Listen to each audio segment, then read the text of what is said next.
देश में छठे चरण की नामांकन प्रक्रिया प्रारंभ हो गई है, लेकिन बीजेपी ने अभी तक यूपी की 2 लोकसभा सीटों पर प्रत्याशी को लेकर अपने पत्ते नहीं खोले हैं। ऐसे में उम्मीदवार के नामों को लेकर यहां पर सस्पेंस बना हुआ है और बीजेपी से इन सीटों पर कौन पहलवान चुनावी अखाड़े में उतरेगा, इसी पर चर्चा हो रही है। लेकिन इन सब चर्चा के बीच एक और नई चर्चा की शुरुआत हो गई है, जो बसपा और बृजभूषण सिंह को लेकर है। आपको बता दें कि उत्तर प्रदेश की जिन 2 लोकसभा सीटों पर बीजेपी ने अभी प्रत्याशी के नाम का ऐलान नहीं किया है, उनमें एक सीट अवध की रायबरेली और दूसरी पूर्वांचल की केसरगंज है।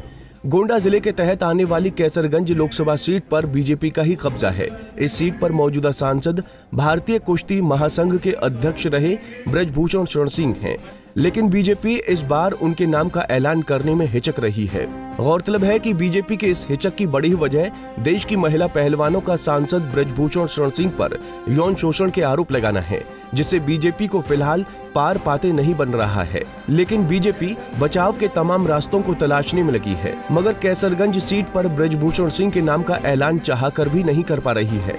इतना ही नहीं, अब नामांकन में महज 3 दिन का समय शेष रह गया है। ऐसे में यूपी की सियासत में ये सुगबुगाहट है कि बृजभूषण शरण सिंह की बसपा से नजदीकी बढ़ रही है और इसकी वजह जौनपुर के पूर्व सांसद और बाहुबली धनंजय सिंह हैं। बृजभूषण और धनंजय की गहरी दोस्ती बताई जाती है और इस बार चुनाव में जौनपुर सीट पर धनंजय सिंह की पत्नी श्रीकला सिंह बसपा से ही चुनाव मैदान में ताल ठोक रही हैं, तो बृजभूषण सिंह भी इसी राह पर जा सकते हैं।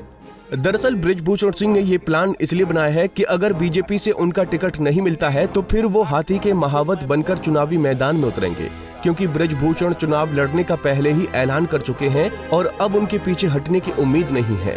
अगर ऐसे हालात बनते हैं तो इससे पूर्वांचल की सियासत में बड़ा बदलाव देखने में आ सकता है। इस क्षेत्र में इस बार राजपूत वोटर बसपा की तरफ रुख कर सकता है, क्योंकि बड़ी संख्या में पश्चिम से पूरब तक बसपा ने राजपूत चेहरों को चुनाव में टिकट दिया है। ऐसे में धनंजय सिंह के बाद बृजभूषण सिंह की बसपा से पूर्वांचल के सियासी अखाड़े में कूद पड़ते हैं तो बीजेपी के लिए पूरब में ठाकुरों की नाराजगी से पार पाना आसान नहीं होगा। हालांकि अभी कुछ दिन का समय बचा है और सबकी निगाहें केसरगंज सीट के टिकट पर लगी हैं, लेकिन बृजभूषण के बजाय बीजेपी किसी और पर यहां दाव खेलती है तो इसका फायदा बसपा उठा सकती है, जिसके बाद बीजेपी की राह इस क्षेत्र में मुश्किलों भरी होगी। इस बात से इनकार नहीं किया जा सकता। वहीं बाहुबली की जोड़ी पूर्वांचल में ठाकुर स्वाभिमान के नाम पर सियासी पासा भी पलट सकती है, क्योंकि धनंजय सिंह के जेल जाने के बाद से राजपूतों में बीजेपी के प्रति माहौल गर्म है, जो बृजभूषण का टिकट नहीं होने पर चुनाव में ज्वालामुखी बनकर फूट सकता है। Bureau report, Punjab Kesari TV. हमसे जुड़े रहने के लिए हमारे YouTube चैनल को सब्सक्राइब करें और नई वीडियो की नोटिफिकेशन के लिए बेल आइकॉन को दबाएं। अगर आप ये वीडियो Facebook पर देख रहे हैं तो लाइक जरूर करें और ज्यादा से ज्यादा शेयर करें। धन्यवाद।